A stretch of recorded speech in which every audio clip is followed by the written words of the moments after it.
नमस्कार, मैं हूं आपके साथ ज्योति कन्नौजिया। आइए नजर डालते हैं दिन भर की फटाफट खबरों की ओर। भारतीय और अमेरिका के राजस्व अधिकारियों ने एक अहम बैठक हुई।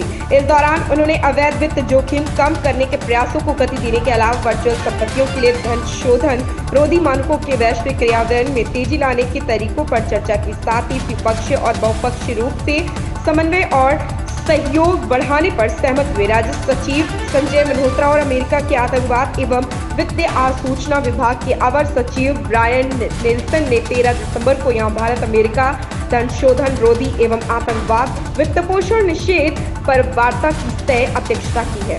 दिल्ली विधानसभा की कार्रवाई शुरू हुई। विधानसभा के गठन को 30 साल पूरे होने पर विधानसभा अध्यक्ष ने सभी सदस्यों को बधाई दी। साथ ही इस मौके पर उन्होंने आरोप लगाया कि दिल्ली के वित्त सचिव दिल्ली विधानसभा की स्वतंत्रता पर लगाम लगाने का प्रयास कर रहे, वह विधानसभा के वित्तीय अधिकारियों का हनन करने में लगे हुए हैं। इस संबंध में उन्होंने विधानसभा के समक्ष प्रस्ताव रखा, जिसमें उन्होंने कहा कि विधानसभा के सचिव जैसे 30 साल से कार्य कर रहे वैसे ही आगामी दिनों के दौरान भी कार्य करें। उनके प्रस्ताव को विधानसभा ने पारित किया। दिल्ली सरकार ने विधायक फंड में बढ़ोतरी की है। विधायक फंड को 4 करोड़ से बढ़ाकर 7 करोड़ किया गया है। हरियाणा विधानसभा का 3 दिवसीय शीतकालीन सत्र सुबह 11 बजे शुरू हो गया। सदन में सबसे पहले शोक प्रस्ताव रखा गया। इसके बाद प्रश्नकाल शुरू हुआ। मुख्यमंत्री मनोहर लाल ने सदन में जानकारी दी कि पिछली सरकार के वक्त 11,665 अवैध कॉलोनियां थी। मौजूदा सरकार में 5,353 कॉलोनियां अवैध थी।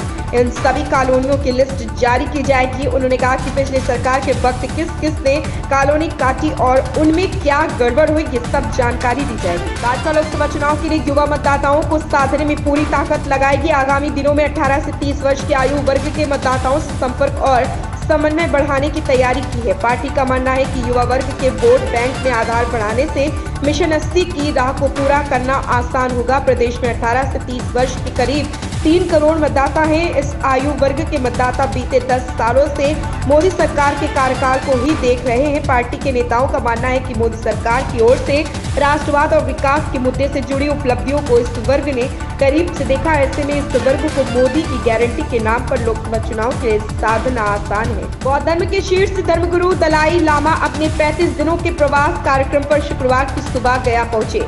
पश्चिम बंगाल के बागडोगरा एयरपोर्ट से विशेष विमान द्वारा वे गया एयरपोर्ट पहुंचे। गया एयरपोर्ट पर डीएम डॉक्टर त्यागराजन एसएम सहित प्रशासन के वरीय अधिकारियों ने दलाई लामा का स्वागत किया।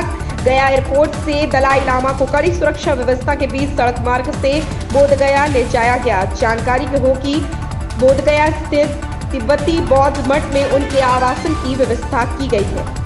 कृष्ण जन्मभूमि शाही ईदगाह परिसर विवाद में मुस्लिम पक्षकारों को सुप्रीम कोर्ट से झटका लगा। दरअसल सुप्रीम कोर्ट ने इलाहाबाद हाई कोर्ट के 14 दिसंबर को दिए फैसले पर रोक लगाने से इनकार कर दिया। बता दें कि हाई कोर्ट ने अपने फैसले में कृष्ण जन्मभूमि शाही ईदगाह परिसर का 3 अधिवक्ता आयुक्तों की टीम द्वारा सर्वे करने का आदेश दिया था।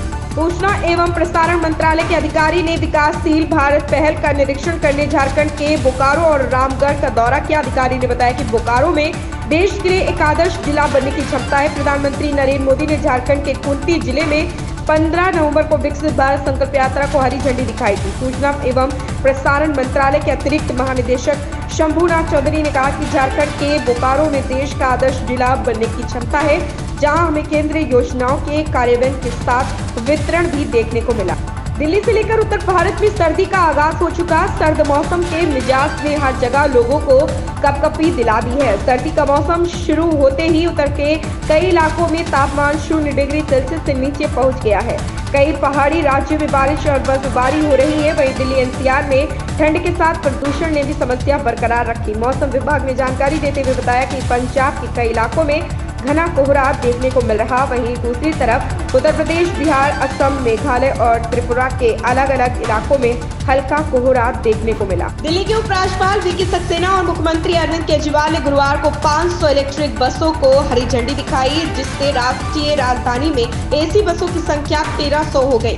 दिल्ली सरकार ने कहा कि राजधानी की सड़कों पर चलने वाली इलेक्ट्रिक बसों की संख्या देश में सबसे ज्यादा है।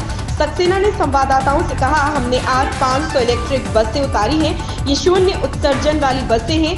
हम दिल्ली को बेहतर बनाने के लिए ऐसे काम करना जारी रखेंगे। केजरीवाल ने बदले में सक्सेना को धन्यवाद दिया और शहरी परिवहन में सुधार जारी रखने का वादा किया। ऋतिक रोशन और दीपिका पादुकोण की फाइटर बहुप्रतीक्षित फिल्मों में से एक है। दर्शक बेसब्री से एक्शन फिल्म का इंतजार कर रहे हैं। फिल्म से ऋतिक, दीपिका और करण सिंह ग्रोवर का पहला लुक जारी किया गया था, जिसने फैंस के बीच उत्साह पैदा किया। वहीं अब निर्माताओं ने फैंस के उत्साह को बढ़ाने के लिए फिल्म का पहला गाना भी जारी कर दिया, जो रिलीज होते ही सोशल मीडिया पर वायरल हो रहा है।